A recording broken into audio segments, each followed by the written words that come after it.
기준금리 동결 발표 나왔죠. 경기가 침체돼서 기준금리가 동결되었다. 또 슬슬 그런 이야기 하겠죠. 저금리니까 부동산 시장은 안 무너진다. 그래서 과연 그럴까? 내용 한번 보시겠습니다. 자, 기준금리 동결 나왔어요. 경기 방어 때문이다. 경기가 안 좋으면 금리가 계속 유지될 거니까 지금처럼 미친 상승세는 계속 이어질 것이다. 자, 금리 언제 내렸어요?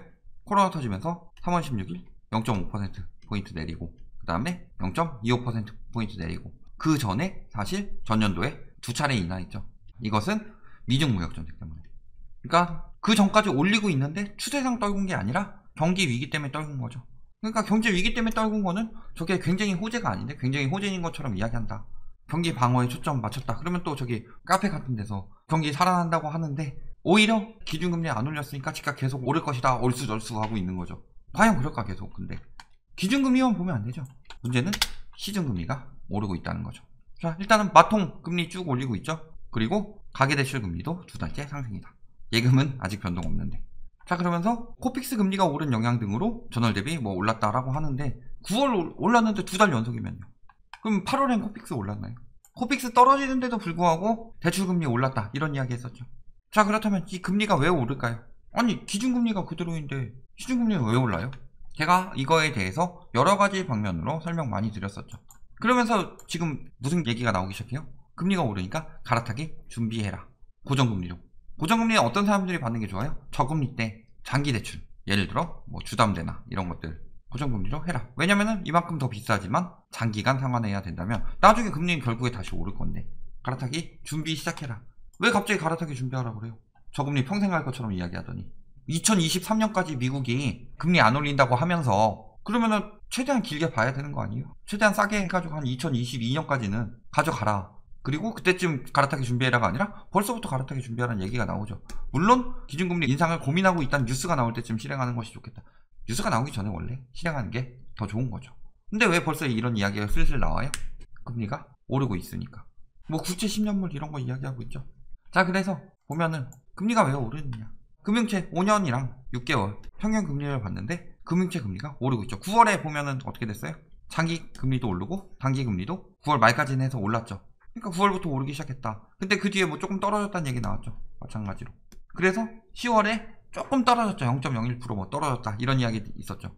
근데 이게 9월 고점을 넘어섰죠. 벌써. 단기도 그렇고 장기도 뭐 이때가 고점이긴 한데 9월 때보다 더 넘어섰다. 그리고 추세를 보면 어때요? 전체적으로? 요거 제외하고 전반적으로 오르고 있는 추세죠. 5년이든 6개월이든. 채권금리가 오른다. 금융채 금리가 오르면 어떻게 되는 거예요? 이게 대출금리에 영향을 주는 거죠. 특히 금융채 5년 금리가 어디에 영향을 많이 줘요? 코픽스에 영향을 주는 금리잖아요. 6개월 같은 경우는 단기 대출, 신용대출이나 이런데 금리 영향을 주는 거고. 그 다음에 코픽스 금리. 코픽스 같은 경우도 지금 보면은 전반적으로 떨어지는 것 같죠. 그런데 뭐가 올라가고 있어요? 단기 코픽스가 오르고 있다. 그리고 뭐 신규 취급액 기준도 코픽스가 오르고 있죠. 단기 코픽스가 뭐예요? 보면은 그래프가 얘는 되게 꼬불꼬불한데 얘는 계단식이죠. 얘네는 월별로 나오고 얘는 주별로 나온다. 즉 반영이 빠르죠. 선반영이 되는 지표라고 보면 되겠죠. 거기다가 잔액 같은 경우보다 신규 같은 경우가 더 반영이 빠르죠. 왜냐면은 기존 가지고 있는 사람한테 금리 변동됩니다. 멋대로 변동하기 힘들지만 안 가지고 있는 사람한테는 지금 안 빌리시면 금리 더 올라요. 내일 더 오를 거예요. 이런 얘기하는 게 더 편하니까 적용리 신규가 더 편하죠.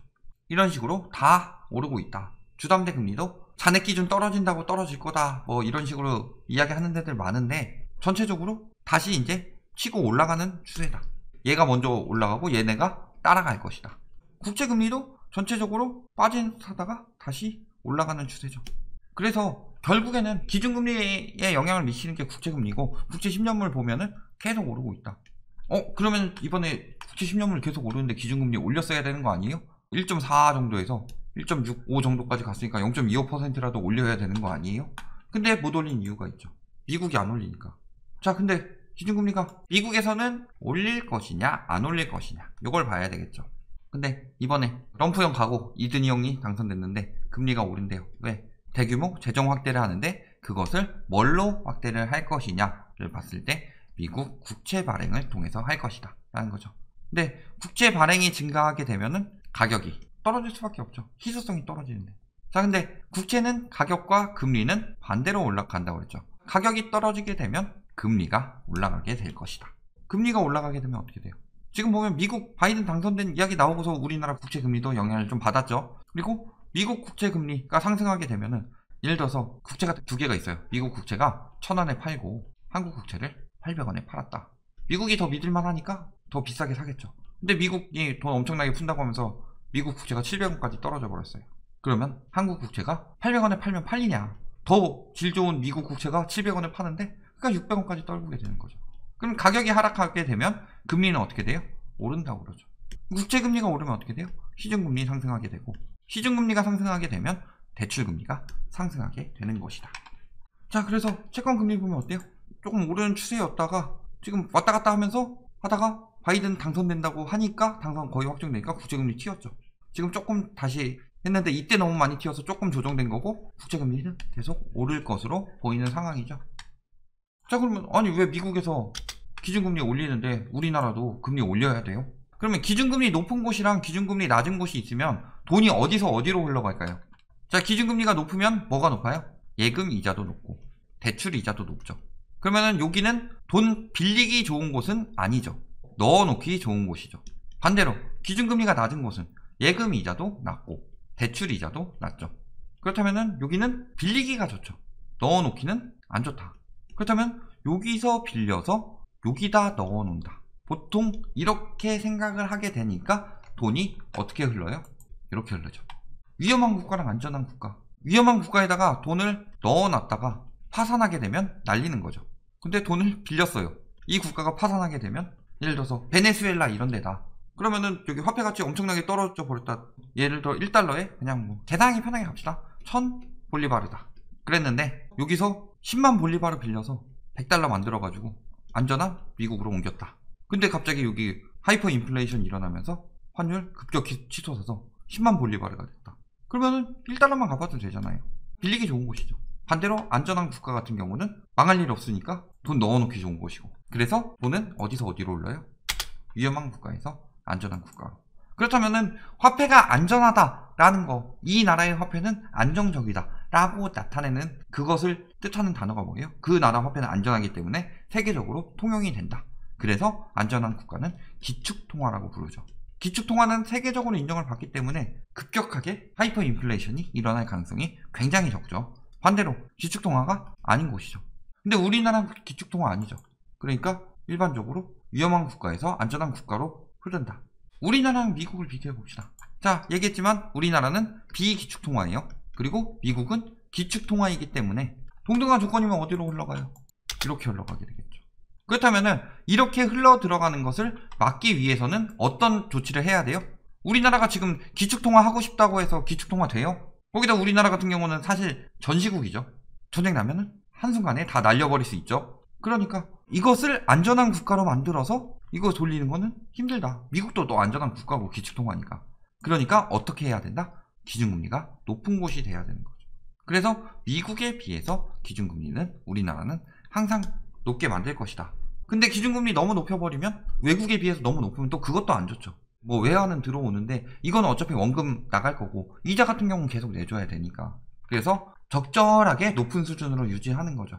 그래서 따라서 미국이 올리게 되면은 우리나라도 기준금리 올릴 수밖에 없다. 왜? 미국이 기준금리가 높은 곳이 돼버리면은 가뜩이나 이렇게 빠져나가는데 미국이 높은 곳 되고 우리나라가 기준금리가 낮은 곳 되면은 돈 더 빠져나갈 거니까. 외환이 위험해지니까.